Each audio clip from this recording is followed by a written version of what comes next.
The rain-slicked streets of Manhattan glistened under the neon glow, but my heart pounded louder than the city's pulse. I clutched my satchel, weaving through the crowd, my mind racing with the weight of a name I hadn't spoken in 10 years, Ethan Caldwell. Today, I'd meet the CEO I'd been hired to assist and somehow. Impossibly, it was him.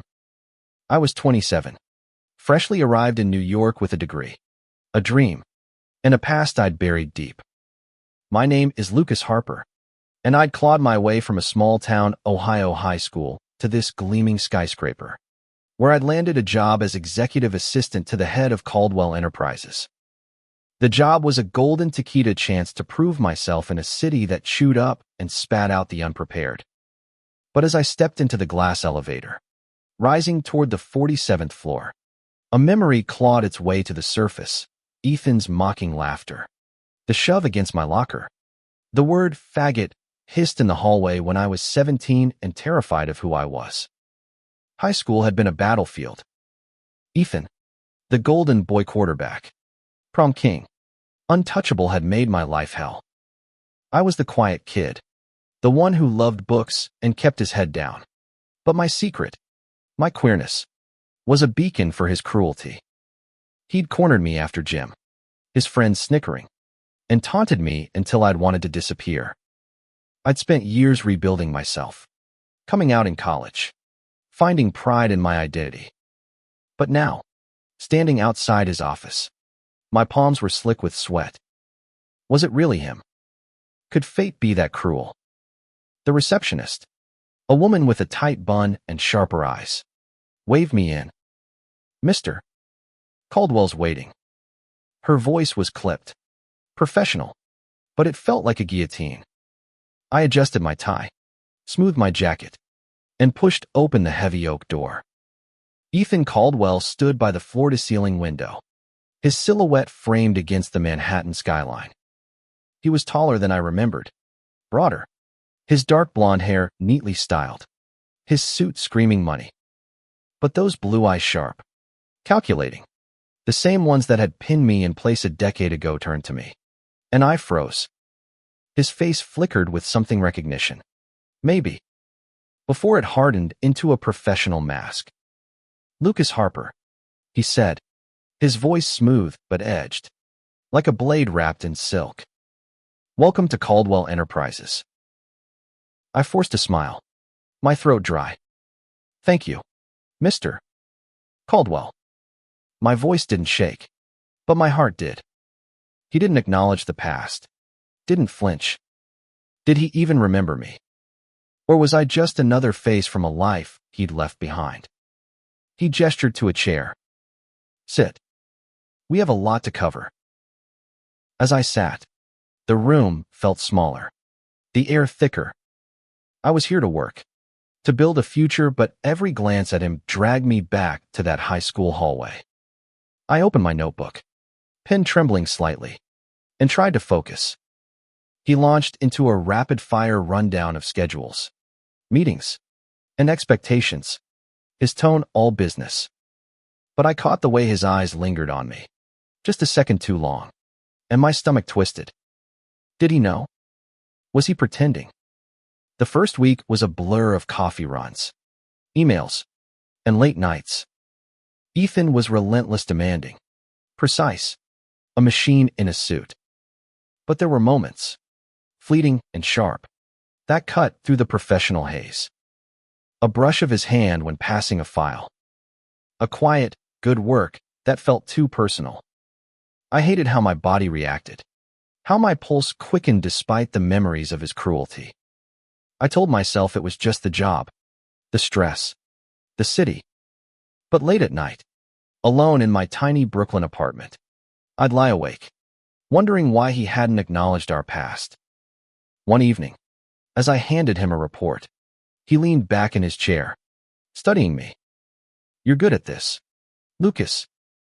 "Better than I expected." His tone was softer, almost curious. I stiffened. "Just doing my job." He tilted his head, a ghost of a smile playing on his lips. "You remind me of someone I used to know." My breath caught. This was the moment he'd admit it. Rip opened the wound. But before I could respond, his phone buzzed, and he turned away, dismissing me with a wave. I left his office, my chest tight, the unspoken truth hanging between us like a storm cloud. The days bled into weeks, and I became a shadow in Ethan's orbit, always close, always watching, always waiting for the other shoe to drop. Caldwell Enterprises was a machine, and I was its smallest, most precise cog, organizing Ethan's life with a quiet efficiency that earned me nods from colleagues but left me hollow. Every interaction with him was a tightrope walk between professionalism and the ghosts of our past. I started noticing things about Ethan that didn't fit the high school jock I'd loathed. The way he stayed late, poring over contracts with a focus that bordered on obsessive. The way he deflected personal questions from board members with a charming smile that never reached his eyes. And the way he looked at me brief, searching glances that made my skin prickle. I told myself it was nothing, that I was projecting my own unresolved anger. But doubt crept in, insidious and sharp. One morning, as I delivered his coffee black, no sugar, exactly as he liked it, caught my wrist. It was quick, almost accidental, but his touch burned. "You're from Ohio, right?" he asked, his voice casual, but his eyes locked on mine. I nodded, my pulse hammering. "Yeah. Small town." He released me, leaning back. "Ever miss it?" The question felt like a trap. Did he know? Was he testing me? "Not really," I said, keeping my tone neutral. "New York's home now." He hummed, non-committal, and turned back to his laptop. I left his office, my heart racing. He was playing a game. I was sure of it, dangling hints of recognition, waiting for me to crack. But I wouldn't. I'd worked too hard to let him unravel me. That night, a company gala loomed, a glittering affair at a rooftop venue overlooking the Hudson. I wasn't supposed to attend, but Ethan insisted I come to manage logistics. Dressed in my best suite, a thrift store find I'd tailored to Five handed me a glass of champagne as we arrived. "You clean up well," he said, his voice low, almost intimate. I forced a laugh. Part of the job. The gala was a whirlwind of wealth and power, but I stayed on the sidelines, clipboard in hand, until Ethan pulled me into a conversation with a client. "Lucas is my right hand," he said, his arm brushing mine. The client smiled, oblivious to the tension coiling in my chest. To them, I was just the assistant. To me, every word from Ethan felt like a chess move. As the night wore on, I slipped outside to the terrace, needing air. The city sparkled below, but my thoughts were a storm. Why hadn't he acknowledged it? Was he ashamed? Or did he think I'd forgotten? The door creaked behind me, and I turned to find Ethan, his tie loosened, a glass of whiskey in hand. "Long night," he said, stepping closer. "You're holding up better than most." I shrugged, avoiding his gaze. "I'm used to it." He studied me, his expression unreadable. "You've got this. Quiet strength. Not many people do." The compliment caught me off guard, and for a moment, I saw something in his eyes: vulnerability, maybe regret. But before I could respond, he turned away, muttering about a call he had to take. I watched him go, my chest aching with questions I couldn't ask. The next day, I found a note on my desk, scrawled in Ethan's sharp handwriting: "Meet me at the archive room, 8 p.m. No explanation, no context. My stomach churned. The archive room was in the basement, a maze of dusty files and flickering lights. Was this where he'd finally confront our past? Or was it just another task? At 8 p.m., I descended the stairs, my footsteps echoing in the silence. Ethan was already there, leaning against a filing cabinet, his sleeves rolled up. "I need your help with something," he said, his voice softer than usual. He handed me a folder labeled Personal Records. I opened it, my breath catching. Inside was a photo from our high school yearbook. Ethan, grinning in his football jersey, and me, barely visible in the background. My head bowed. "Why are you showing me this?" I asked, my voice tight. He didn't meet my eyes. "I found it last week. Thought you should know." The air felt heavy, charged. This was a moment I'd been dreading. But before I could speak, he turned away, muttering about a deadline, and left me standing there, the photo burning in my hands. The photo haunted me. I kept it in my desk drawer, hidden but never forgotten, its edges curling like a wound that wouldn't heal. Ethan's silence after that night in the archive room was deafening, but his glances grew heavier, more deliberate, as if he were waiting for me to break first. Work became my refuge. I threw myself into schedules, reports, and endless emails, anything to avoid the questions clawing at me. But Ethan was everywhere, his voice in meetings, his name on every memo, his presence a constant reminder of the boy who'd tormented me. Yet, there were cracks in his armor. Late nights in the office, I'd catch him staring out the window, his shoulders slumped, a man carrying more than the weight of a company. One afternoon, as I organized his calendar, he called me into his office. "Lucas, I need you to come with me to a meeting upstate tomorrow. It's personal." I frowned. "Personal?" He hesitated, his fingers tapping the desk. "Family stuff. You're good with people. I trust you." The word trust hit like a punch. I nodded, unsure what to make of it, and spent the night wondering what I'd walked into. The next morning, we drove to a small town 2 hours from the city, the silence between us thick. Ethan's knuckles were white on the steering wheel, his jaw tight. I wanted to ask about the photo, about us, but the words stuck in my throat. The meeting was at a community center, a fundraiser for a local LGBTQ youth group. Ethan, the polished CEO, stood at the podium, announcing a donation from Caldwell Enterprises. I stood at the back, my heart pounding. Was this a PR stunt? Or something more? When a teenager thanked him, their voice trembling, Ethan's smile was genuine, soft in a way I'd never seen. For a moment, I didn't recognize him. Afterward, we walked to a nearby diner. Over greasy burgers, he finally spoke. "I grew up not far from here. My dad, he wasn't great. Expected me to be someone I wasn't." I froze, my fork halfway to my mouth. Was he opening up? I waited, but he changed the subject, asking about my life in New York. I gave vague answers, guarding myself. He didn't push, but his eyes held that same searching look, like he was trying to solve a puzzle. Back in the city, the dynamic shifted. Ethan started seeking me out not just for work, but for small moments. A coffee run together. A late-night chat about a book we'd both read. Each interaction chipped away at my defenses, but the photo in my drawer kept me grounded. He hadn't apologized. He hadn't explained. Then came the email. It was late, past midnight, and I was still at the office, finishing a presentation. The subject line was blank. The sender Ethan's personal account. Inside was a single line. "I'm sorry for what I did back then." My heart stopped. I read it again, then again, the words blurring. Was this real? Or another game? I marched to his office, the email burning in my mind.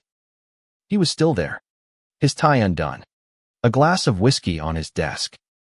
"What is this?" I demanded, holding up my phone. He looked up, his face pale.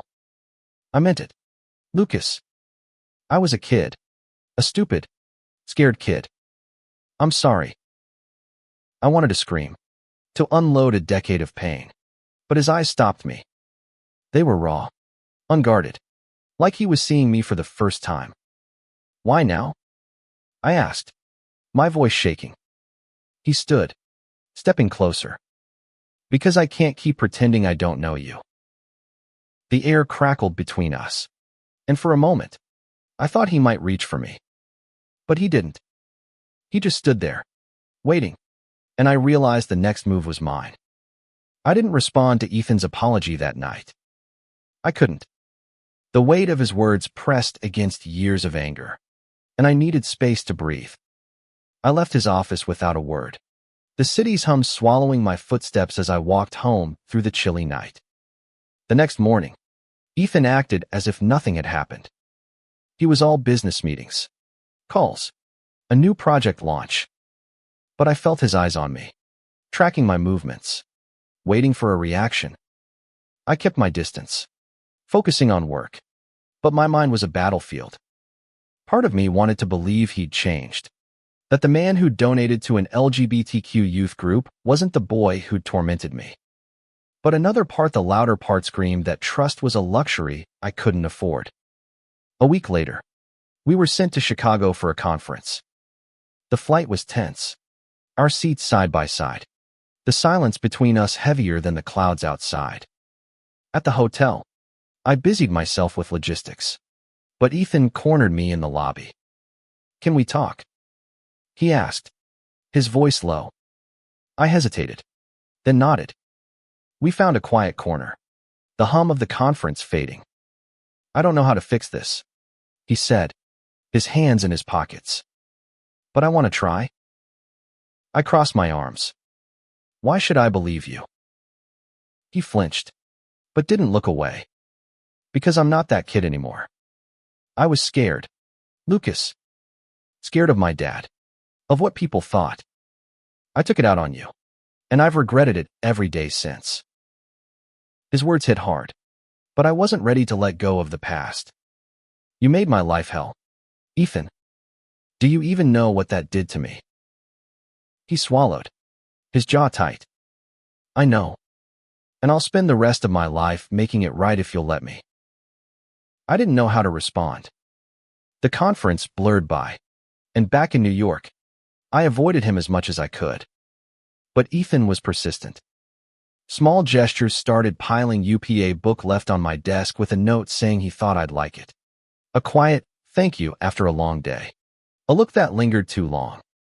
Each one chipped away at my walls, and I hated how much I wanted to believe him. One night, after a brutal day of meetings, we ended up at a bar near the office.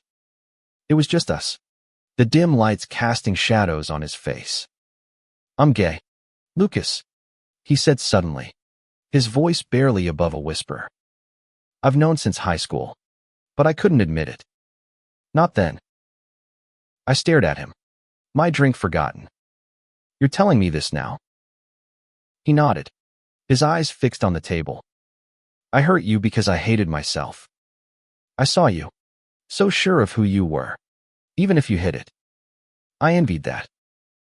The confession knocked the air out of me. I wanted to hate him, but the vulnerability in his voice made it impossible. We sat in silence, the truth settling between us like dust.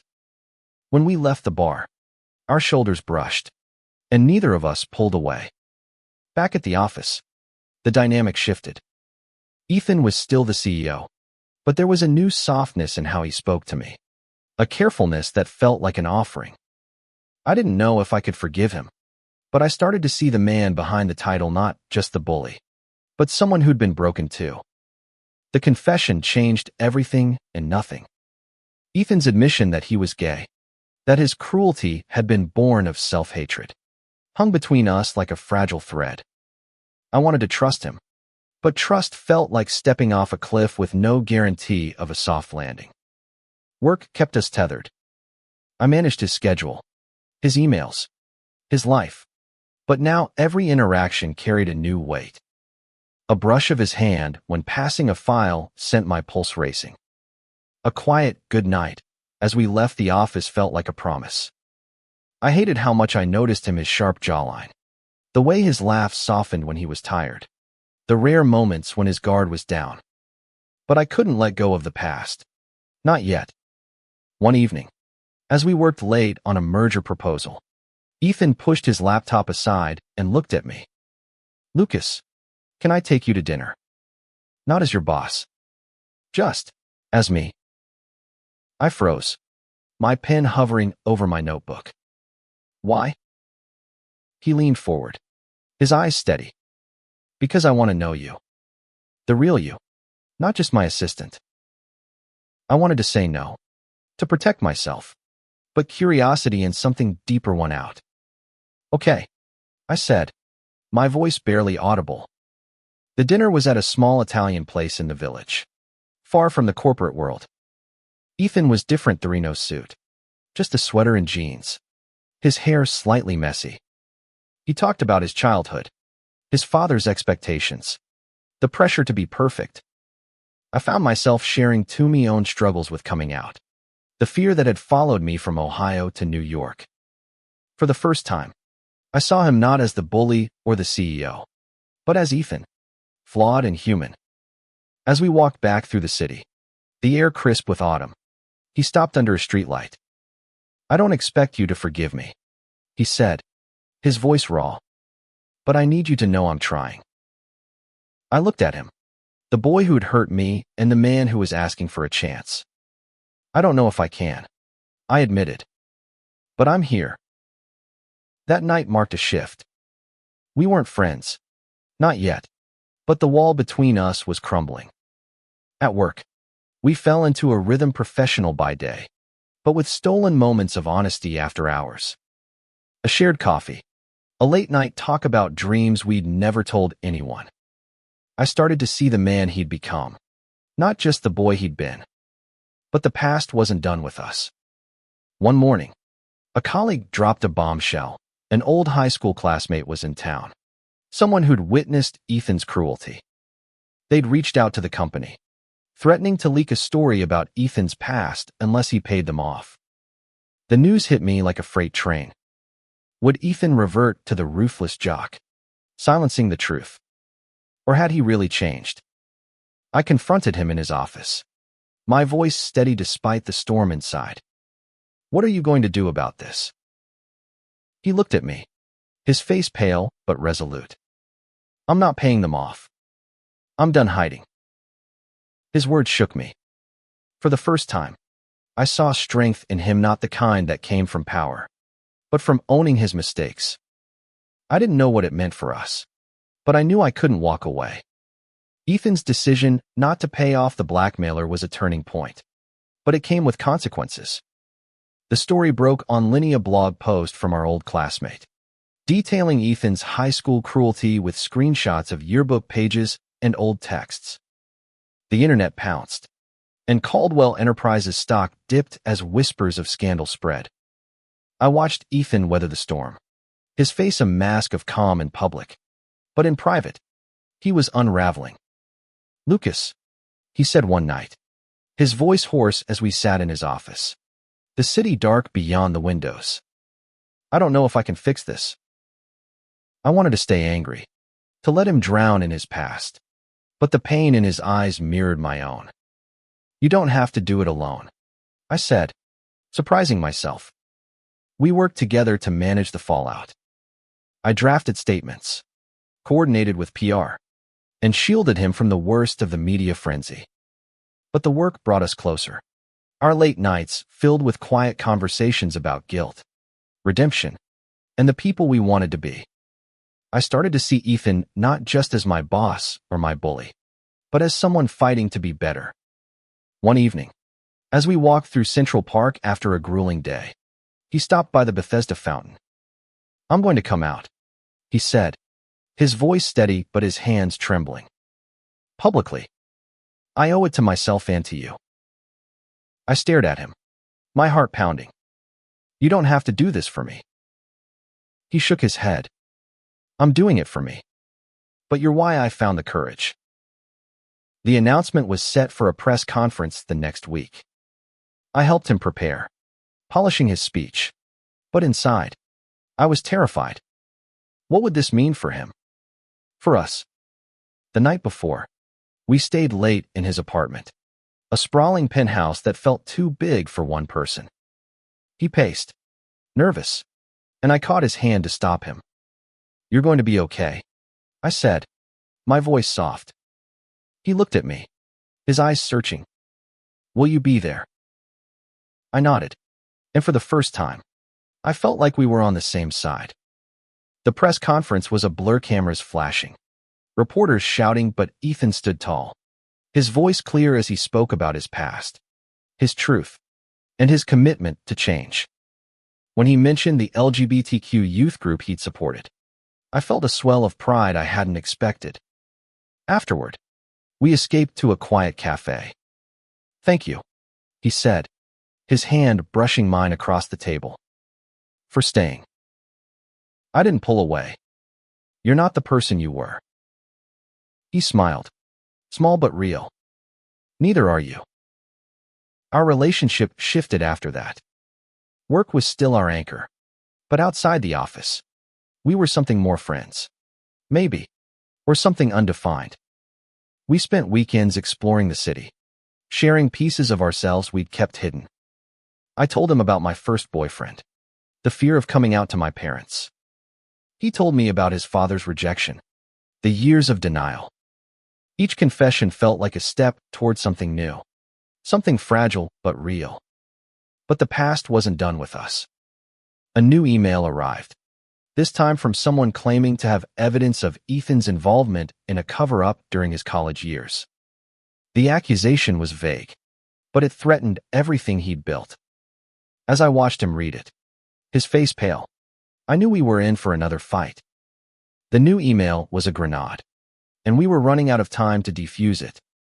The sender claimed Ethan had bribed a college official to bury a scandal involving hazing, another stain on his past. True or not, it could destroy him. I watched him read the message, his hands shaking, and for the first time, I saw fear in his eyes. "We need to know what they have," I said, my voice firm. "Let me dig into it." He nodded, but his silence spoke volumes.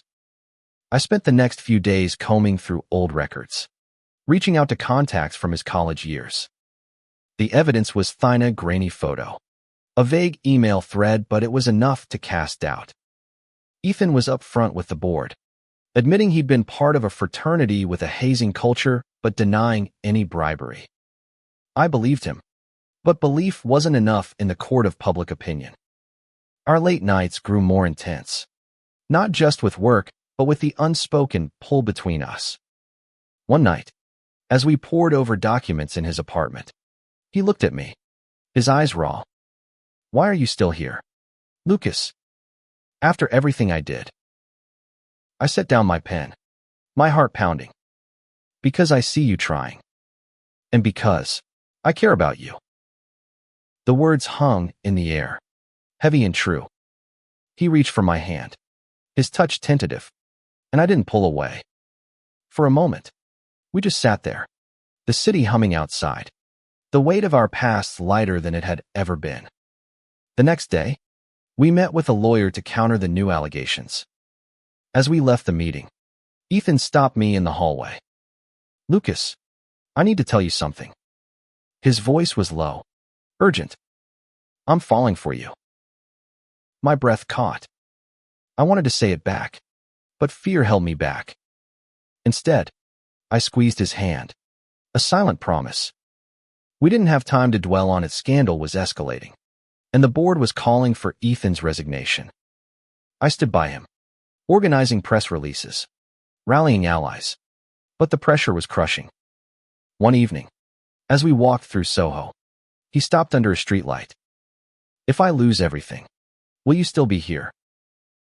I looked at him, his face lit by the soft glow, and nodded. "I'm not going anywhere." The fight for his reputation became our fight. We uncovered evidence that the accuser had fabricated parts of the story, and with the lawyer's help, we discredited the claims.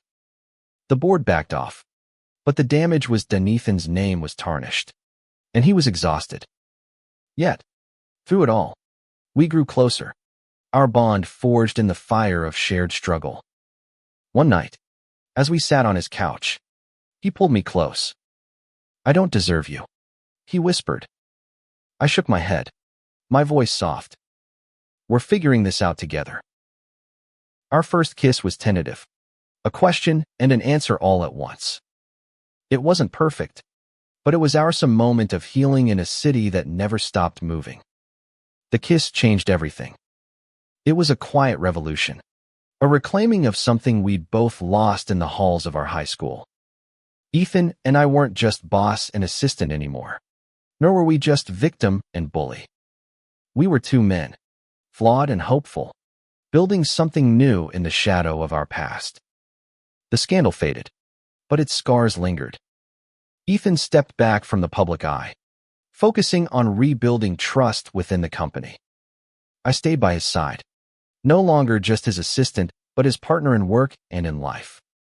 We navigated the city together, finding solace in quiet moments, a walk through Brooklyn, a shared laugh over coffee, a late-night movie in his apartment. Each moment felt like a step toward forgiveness, not just for him, but for myself.